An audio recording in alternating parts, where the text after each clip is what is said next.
My name is Leif, Army Infantry. I was stationed in Camp Virginia in Kuwait. I was a gunner doing convoy security from Kuwait all up and down Iraq.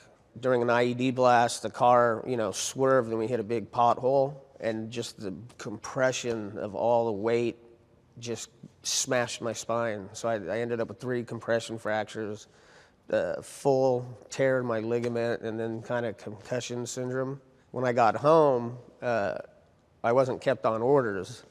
When I got home, I was just told, wait for your terminal leave, which would be 2 weeks for me, and then just go to the VA, they'll treat you. When I first joined up, my wife was supportive. But then when I got back and she knew I was going to deploy, things kind of got a little rough. And I believe she just didn't want to be alone. And then when I left, she was alone for, a long time. And when I got home, I guess me being a little bit more angry, like just in that kind of enraged I just think arguments and things just didn't work out. And we ended up in a divorce. My first panic attack I had, I was actually still with my wife at the time, and we were walking in the shopping mall, and all of a sudden my neck just started like clenching, and I was like tripping, just going, whoa, what's going on? It was an overwhelming feeling that there was like a sniper pointing at me. I was crying, but trying to hold it in, be tough. And then all of a sudden my training took over. I don't really remember much, but I guess I grabbed her and we went like maybe a foot against the wall and just went out this back way of the mall. I was really explosive coming home, getting in a lot of fights, getting really depressed where, I wanting to end it a few times. I was always scanning, and because I was always the front gunner up in the front of the convoy.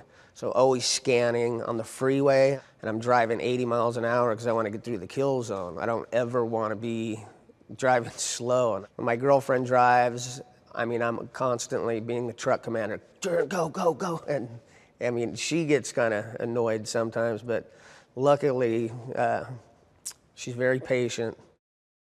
First 2 years, I drank every single day, morning to night. So I was self-medicating, trying to hide, feelings and things like that. I had the suicidal thoughts, and I just felt worthless, completely worthless. Like, I'm not a good dad. Why, my son's not living with me. Like, I'm not working. I'm, just everything. And then, the things I did over there. And so I decided to check into the psych ward at the VA. And that was a big help because I got to see a bunch of other guys, and we were just all in the same boat. When I got into the VA, that's when my care really started taking place.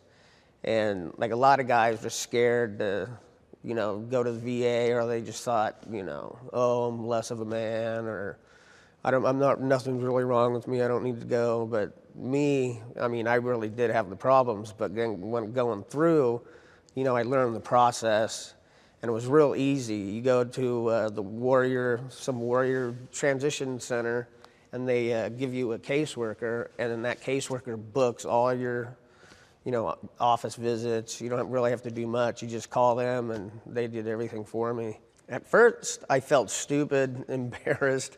I didn't want to admit it to people that I was doing it, but once they start helping you and you're in the meetings and you have these, Vietnam vets are helping everybody when you go in, and they give you tips and tricks and stuff on how to deal with it, but then they also tell you, you have to learn how to live with it.